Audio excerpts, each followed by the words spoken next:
1960, March 10th, 1967, when I was transferred from the Army Infantry. I actually volunteered during the Vietnam War to be a combat infantry officer, but then I went off to graduate school and was pursuing a PhD in oceanography, and some computer must have found me and said, "What's this guy doing in the Army?" And actually one night, growing up in California, going to USC, there was a knock on the door, and I answered the door, and there was a naval officer standing there with an envelope. And never be a little nervous when you see someone you don't know with an envelope. And they handed it to me and said, "Congratulations, you should never read past congratulations." It said, "You're no longer an Army infantry officer, you're a naval intelligence officer, and you have 6 days to report to active duty." Fortunately, they let me have a few more months to finish getting my credits at grad school, and then off I went to a place I'd never heard of called the Woods Hole Oceanographic Institution. I'd grown up on the West Coast and went to sea when I was 17 on a research ship from Scripps, and Scripps never told me there was another oceanographic institution. So I went thinking I was going to go out east, serve in my active duty, and then come back home to California and go back to grad school.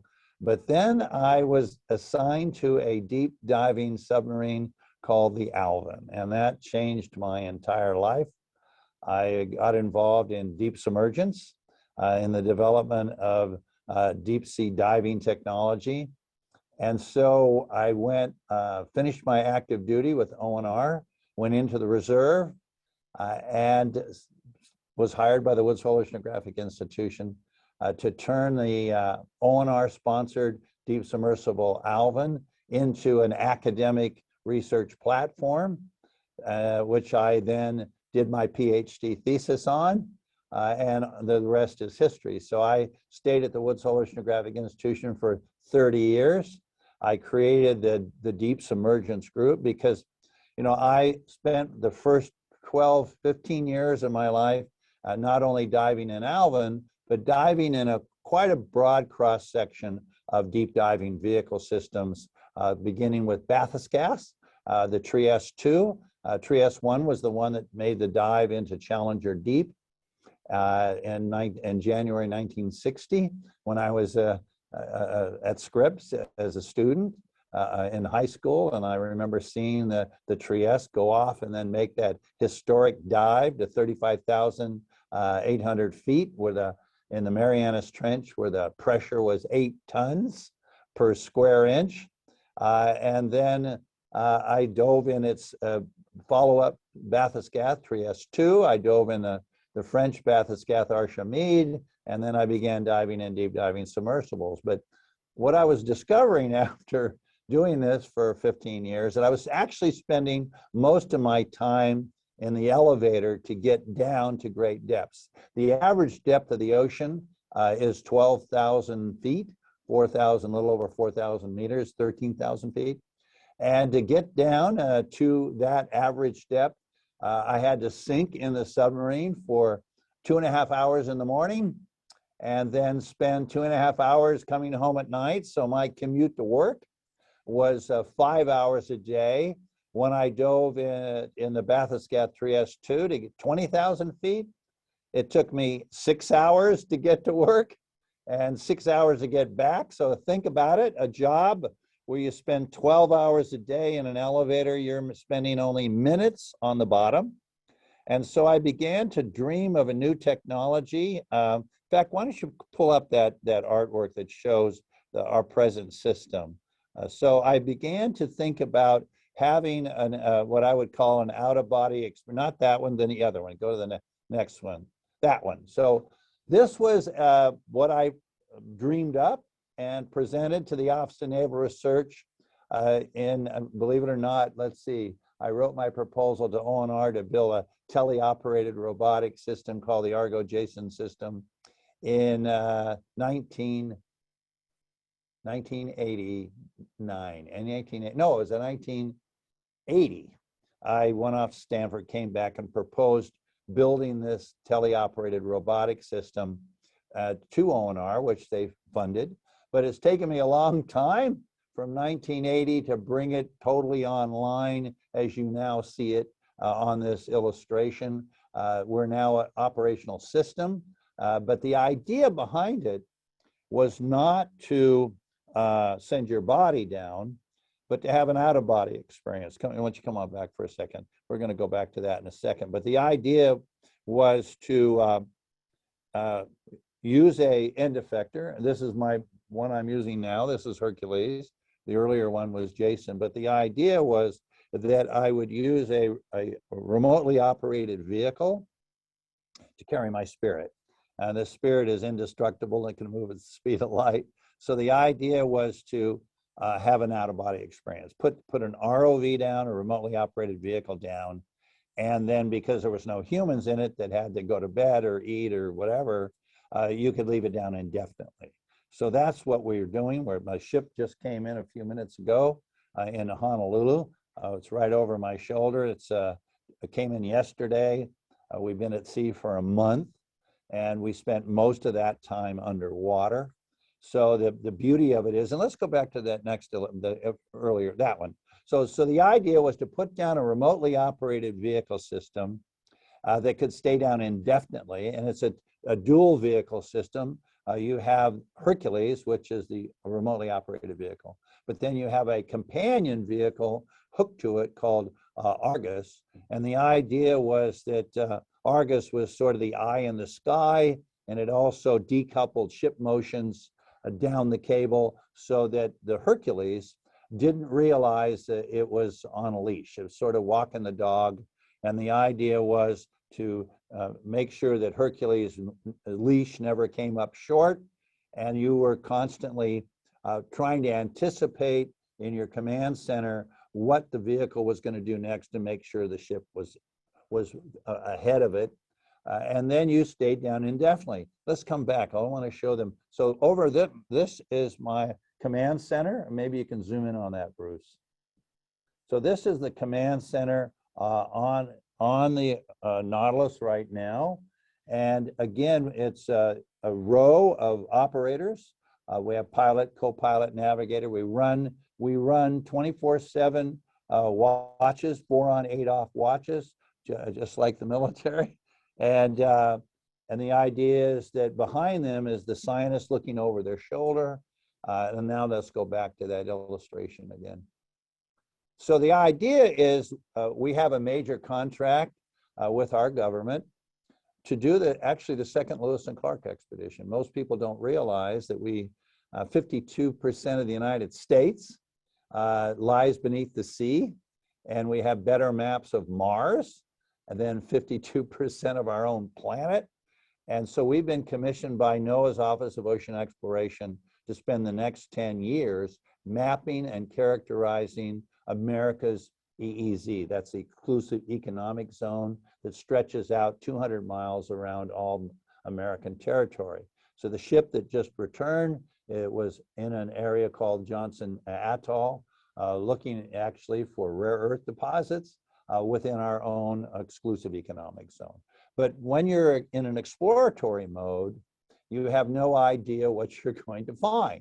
And so you'll never have all the experts that you need on the ship at the time. So the idea is that you've got your vehicles down, you're in the command center 24/7, and you make a discovery. So we're running it pretty much like the emergency room of a hospital. Let's go back again, Bruce, to that. So the idea is it comes up the cable, goes into the command center, and then we have a high bandwidth satellite system that we're hooked up to that then can send it back to what we call the Inner Space Center. And I built this Inner Space Center where I'm a professor at the Graduate School of Oceanography at URI, and there we also stand a watch. So when you're on watch in the command center, come back to me again. So when you're on watch here and you see something, the watch leader has a book of all the experts that are volunteering to be available 24/7. So it turns out for some reason we make all our discoveries Sunday morning at 2 a.m. So a discovery's made, we look in the book, we find an expert that's on call, we literally call them and wake them up in bed, generally, and they rub their eyes and say, what's up? And we say, boot up your laptop in your bed, and we'll stream you the discovery. What do you think?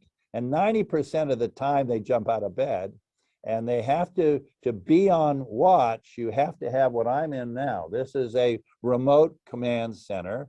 Obviously the ship is in port right now, so it's showing the ship against the dock.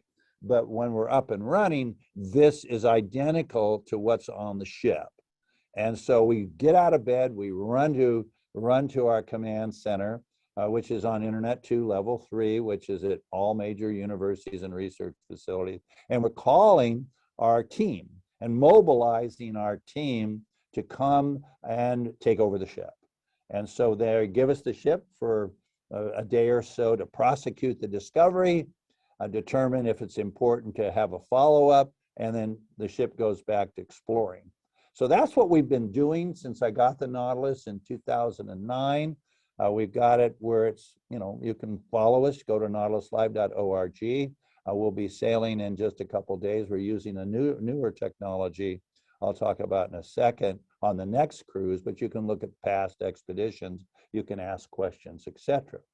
So just recently, a part of securing this 10-year grant from the government to explore the New America, they wanted us to expand our exploration footprint. So let's go back to that slide that shows the earlier one. Yeah, see the one, that one. So they've upped the ante. They said, well, we're really happy that you've got this 24/7 ROV operation up and running. Now we want to add force multipliers. We want you to bring in autonomous systems so that you can move to expand your exploration footprint. And so here's what we're up to. So if you look up in the upper left, you'll see that little red thing. That is called Drex, and that's the vehicle they're loading on right now. So you want to follow Drex in the next few weeks, because they'll be loading it out today or tomorrow and then sailing. But Drex is it's a university of one of our partners in the exploration program with NOAA. It's a autonomous ship. It's an ASV, an autonomous surface vessel. And Drex can do two things. It can run around and map, which is important. A part of our program is to map the terrain before we characterize, or it can act as a mothership to a series of autonomous vehicles. At the same time, our ship is down on an ROV, we launch Drex, and it can go over the horizon, and then we launch companion autonomous underwater vehicles. And the two that we're using right now is that little guy in the middle called Mesobot. And Mesobot is studying the deep scattering layer, the mesopelagic layer of the ocean, where 40% of all marine life on the planet exists, and it's probably the least explored region of the world's oceans is the midwater zone.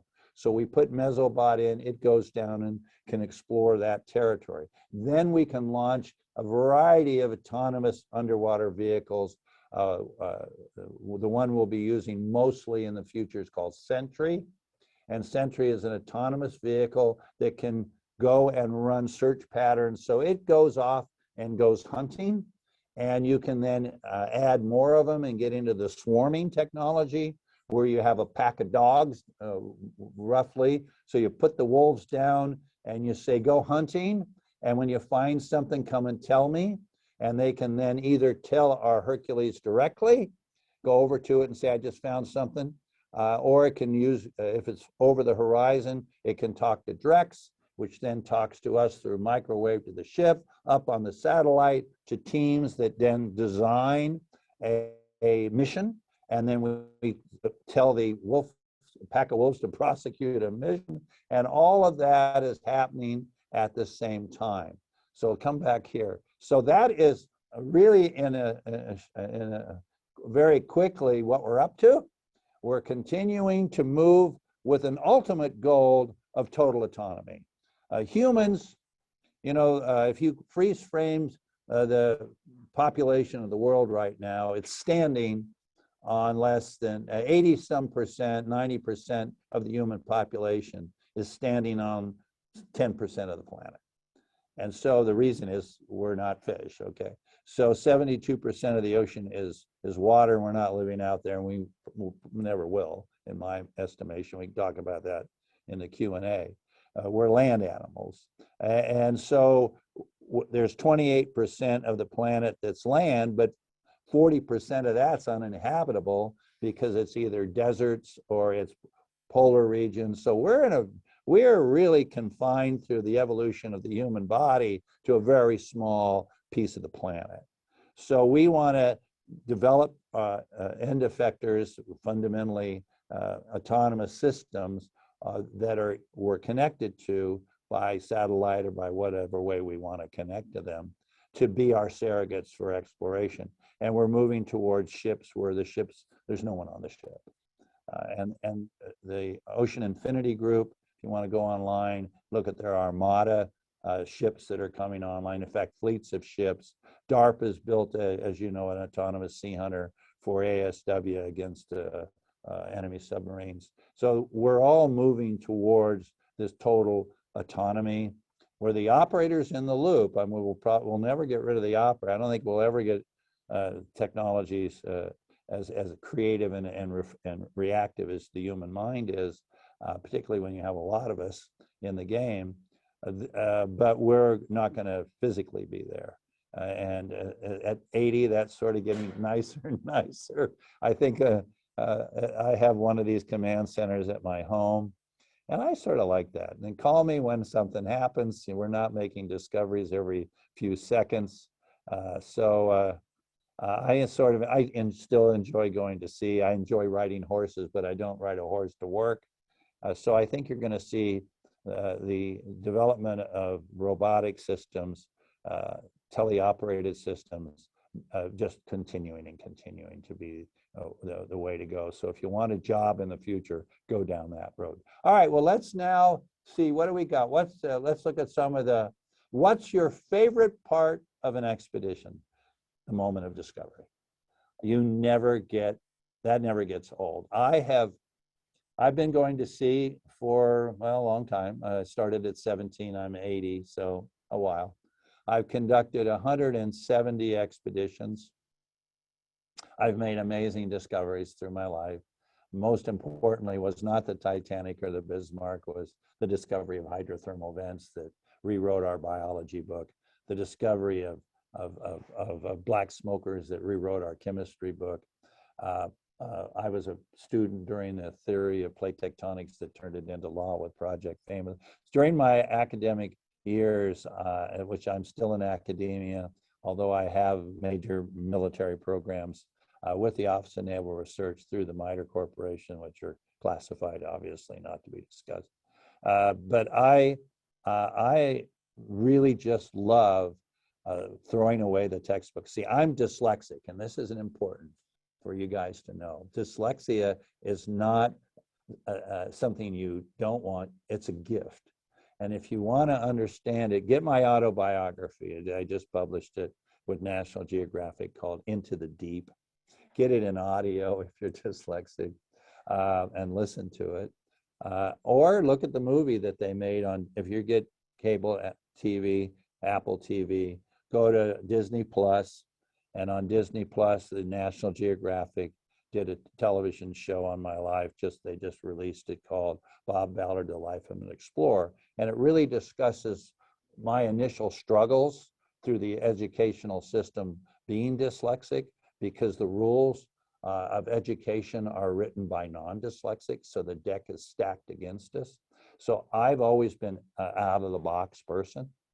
And it turns out, in fact, there's new research that's now being spearheaded by 3 experts in dyslexia.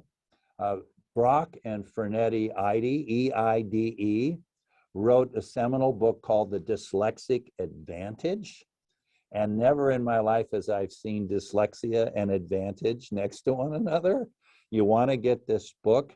and it explains how our minds work. Our minds are very different, physically different. It's not something, oh, we can cure you of this. No, you don't want to be cured of it, and it can't cure you of it. You're wired as a dyslexic, and you want to understand how unique that wiring diagram is. It's 20% of the population, but it's 60% of all self-made millionaires are dyslexic because we work out of the box. We're creative, we dream up things, and so you want to understand that. But this dual husband and wife team that wrote the book, The Dyslexic Advantage, are teamed up with another expert in dyslexia who herself is dyslexic, Dr. Helen Taylor, and they are now showing that dyslexics are further evolved, than non-dyslexics, and that we are the explorers, that we are programmed to be explorers. And I just fortuitously went down the right road that led to my success. And I'm thrilled to have gone down that road. And so learn about it. I know a bunch of you out there are dyslexic that you don't want to talk about. Stand up and shout it out loud. It's a gift. You just, my kids have dyslexia. I have on the mirror and ADHD, as you can see. I haven't stopped talking since we started. Is my energy, but it's managing the energy in a constructive way. And I had on my son's mirror as he brushed his teeth to go to school in the morning as a kid. My body is like a race car, and when I learn how to drive it, I'm going to win lots of races. Well, I learned how to drive my car, and so I see my energy as a gift because I have it under control. So, all right, let's see. How long does it take to plan an expedition? Years, quite a serious one. You got to do your homework. So it takes a lot. We're now planning our second attempt to find Amelia Earhart's plane. I've been on that one for 4 years. You don't always get it the first. I didn't get the Titanic the first time. I didn't get the Bismarck the first time. I didn't get Amelia Earhart. By the way, if you want to see what we did, what do we got? There's going to be use Q&A only for questions. For those of you that are out there, I just got handed a slip. Let them know, use Q&A only for questions. But it takes a lot of planning. I would say it takes me years to prepare to dream it up, do the research. I have to convince myself. I'm not in the business of failing, although failure is a great teacher. It's the greatest teacher you ever meet. As long as you just don't quit, you can't fail. Got it. If you're in charge of the number of innings in a baseball game, you can just wait till you're ahead and then say the game's over. So I just don't quit. But you got to be stubborn. Okay, so what does the future of ocean exploration look like? Well, fundamentally, if you look at what we're doing, it's very similar to what happened when Napoleon went to war with England and lost the war. And they said, you got to pay up 15 or 20 million, I can't remember, it was $20 million. And there was a lot of money back then in 1806. And so Napoleon had given up on trying to create a French presence in North America. Actually, it was linked to all the failing disaster in Haiti that he finally said, just write off North America. And he needed the money, so he went to Jefferson and said, have I got a deal for you? And he offered him the Louisiana Purchase. And Jefferson, although Congress was opposed to it, the economy at the time was tobacco, cotton, based on slavery, raw materials. And they said, why do we want this? They can't grow cotton out there, Native Americans won't be good slaves or whatever. And so the private sector said, don't do it. And Jefferson could see the need to do it, and convince Congress to get the money, commission Meriwether Lewis, who was a an officer, captain in the Army, along with Lieutenant Clark, and said, put together a crowd called the Corps of Discovery and go find out what we bought.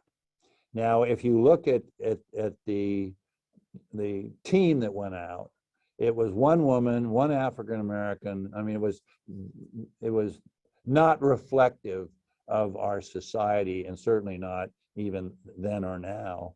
So when I formed my team to do this mission, which we call the Corps of Exploration, I made sure it reflected all the faces of our society, the united shades of America. I wanted to make sure that when you look at my team, you see your face. And whatever it is, we have a complete diversity across all of our teams to make sure that a child, when you see our team in action, you see yourself, that very person that you are 10, 15 years out. I want to make sure that everyone knows that this is a game that all Americans can play.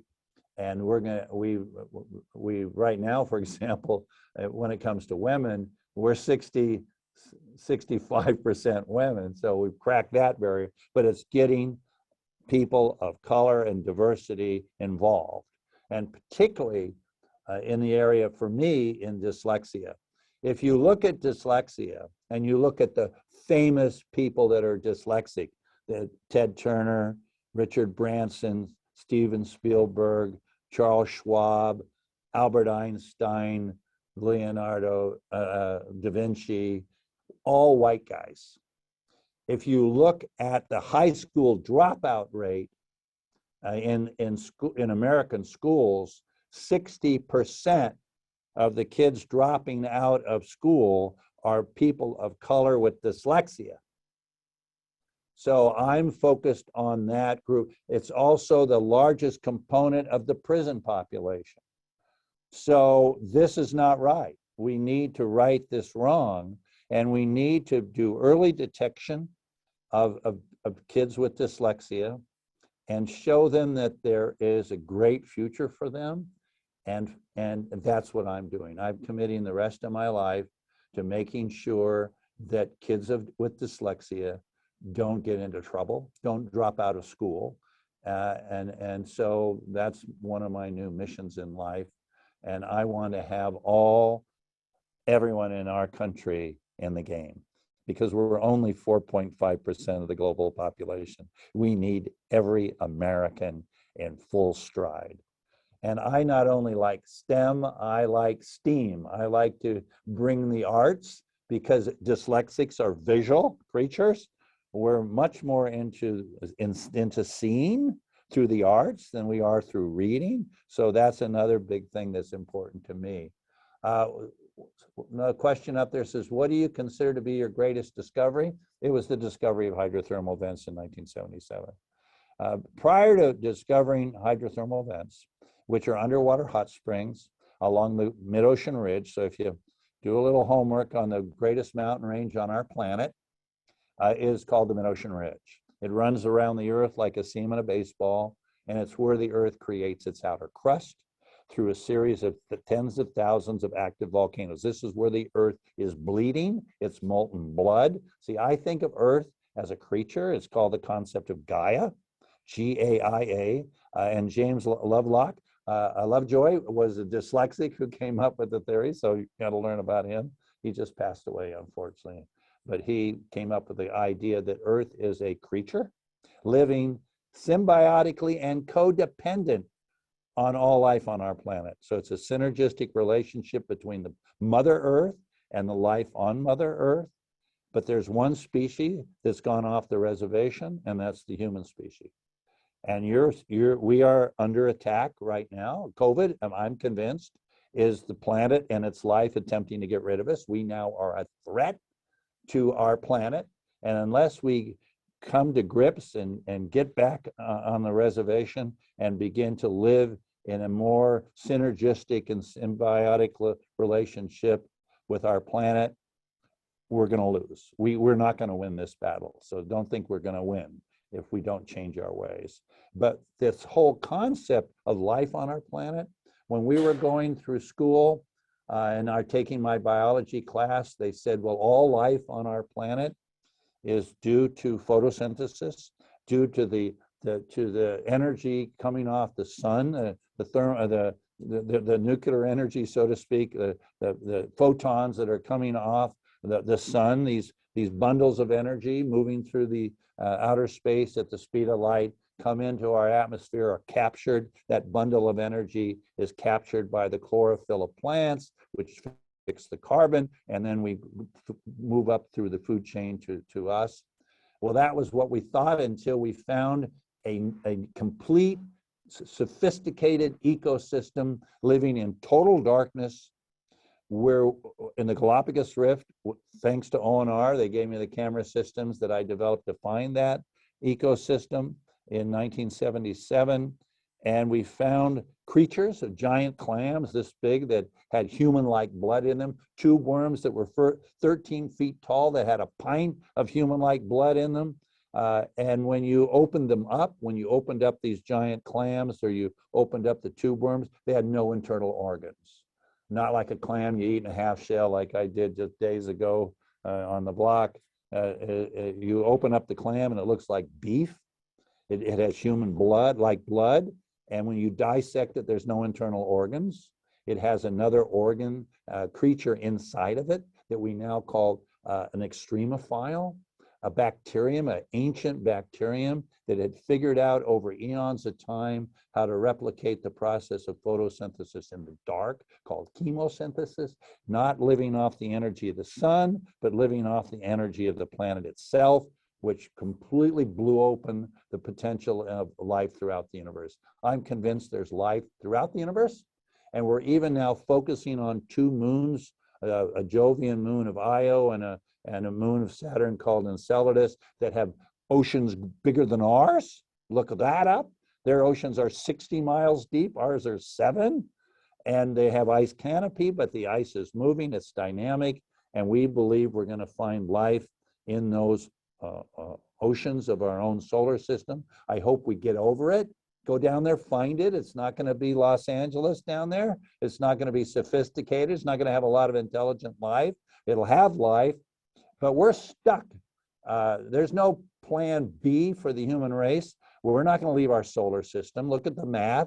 When they say they found this Earth-like object 1 million light years away, you know, that's a long trip, because you can't exceed the speed of light. You reach infinite mass. So don't think we can mess up the planet and escape. Don't think we're going to go to Mars and terraform it when we can't even terraform the Mojave Desert. This is where we got to live, and we need to come to grips with our planet. So that discovery that we made clearly rewrote the game, and that was definitely my greatest discovery.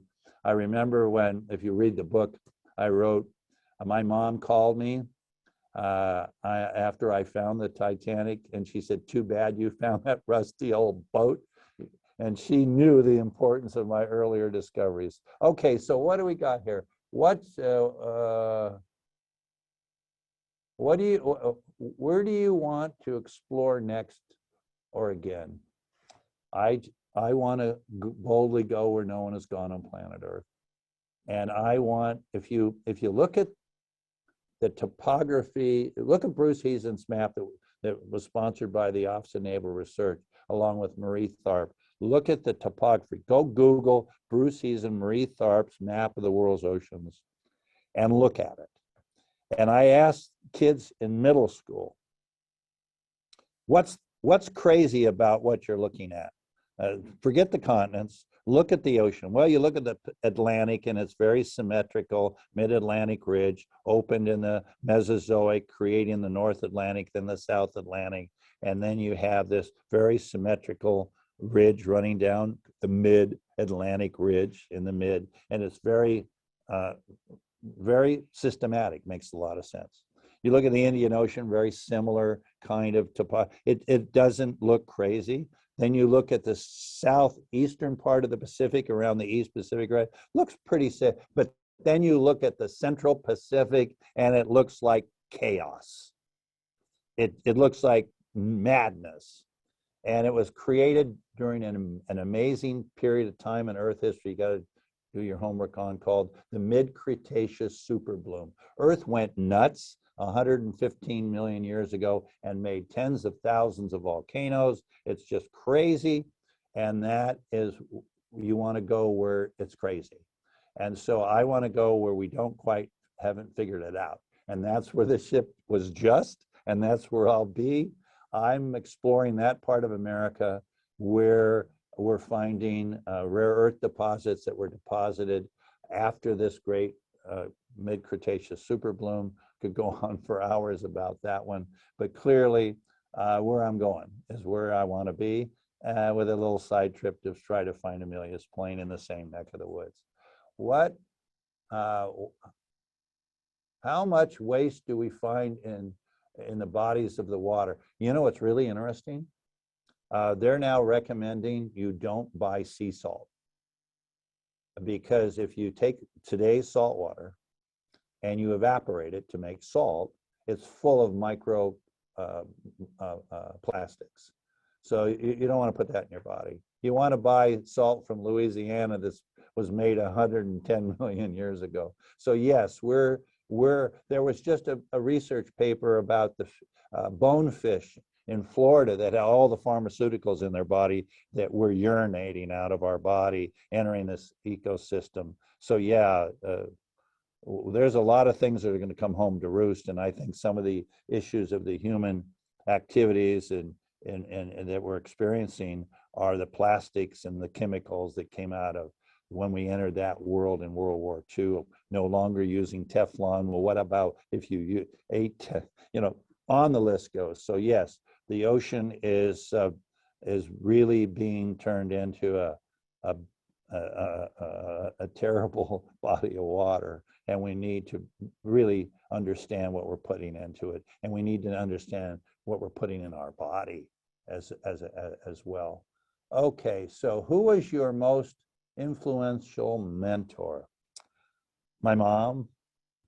Clearly, she bet on my horse, because I had an older brother, Richard, who was the smartest human being I ever met. How would you like to have a brother, an older brother, who is absolutely the smartest human being on the planet? And that was my brother, Richard. And he went through the system. He wasn't dyslexic. He had straight A pluses. I would struggle to get an A minus.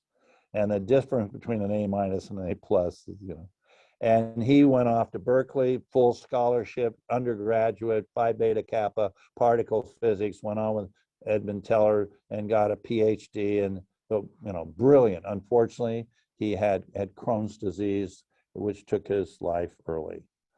So I miss my brother, but it was tough following that guy. I went into school after him, and they, oh, you're Richard's brother, you must be smart. No, you're not, because with dyslexia, I was said that I had this handicap. It was a disability, when in fact it's a great gift. So yeah, that was but my mom bet on me, and my mom would pick me up and dust me off and send me back in. And I was lucky during the course of my life to have someone who saw something in this crazy kid and bet on my horse. It looks like I'm betting on my daughter's horse. My daughter's going to take over the world, because she had to go through that same system. But at least she was diagnosed early, and we could do everything that you can do. There's now, for example, a font called Open Dyslexic Font. No one had that for me, which speeds up a reading of a person with dyslexia. So every teacher should know that they can flip text into that font. You can get the font downloaded. When you go to Google, it comes up in your font. You can move everything that you're supposed to read into that font, and it's really helps a lot in reading. So okay, let's see. I gotta. What's the greatest problems I had to face? People thinking I'm nuts. Fortunately, ONR. God bless ONR. ONR has bet on my horse constantly. And they realize that this Earth going around the sun every 365 days is not a measure that's that important. So I received funding for 3 years at a time. And ONR, bless their heart, has always been there for me when I dream up something crazy. And they bet on that horse, and they're still betting on it. We're developing all of the technology you're seeing right now, thanks to ONR. So yes. What else did I not answer? What single thing prepared you the most to be a successful researcher and mentor? Stubborn determination. I am relentless. And I also look at getting from A to B is not a straight line. My son loves to sail, Benjamin, and I ask him, when you sail, son, how often is the bow of your ship pointed at the finish line? And he says, never. And I said, so how do you get there? And he says, you tack. And I said, I understand. I said, what's tacking? Well, the winds that you have blowing at that moment, you look for the best reach, and you go on that course until you become tangential, and you tack, and you tack. And life is a series of tacking maneuvers, and you go over the finish line sideways. But you need to have a goal, and it doesn't matter what the goal is. It's learning to accomplish goals and then making them harder and harder. Don't climb little mountains, climb big ones, because there's very few people that have the nerve to climb a big mountain. You want a goal that's going to take you 15 years, because if it's an easy goal, you have to dream up another one the next day. So pick a real tough one, and then begin the game of tacking to get there, and you'll succeed. And it's so much fun. And so I want to thank all of you. I have one more question, I'm told. What is the most unexpected part of being in a submersible? Well, it's tiny. I mean, fortunately, I learned how to sit cross-legged. But yeah, I mean, I used to have a lot of hair, and I tore it off on the hatch above me because I'm 6'2" and the sub 6 foot. So the biggest thing is cramped, and that's why I don't go in submarines anymore. I sit here, you know, and I just turn around, and if nothing's going on, I'll put it on my cell phone, and I have them give me an alert. And so no, I don't go in submarines anymore. They should be in museums. So anyway, I guess that's it. So follow us on nautiluslive.org and continue watching us as we explore the new America. Thanks a lot, everyone out there. And never give up. Go back. Take care, guys. See ya.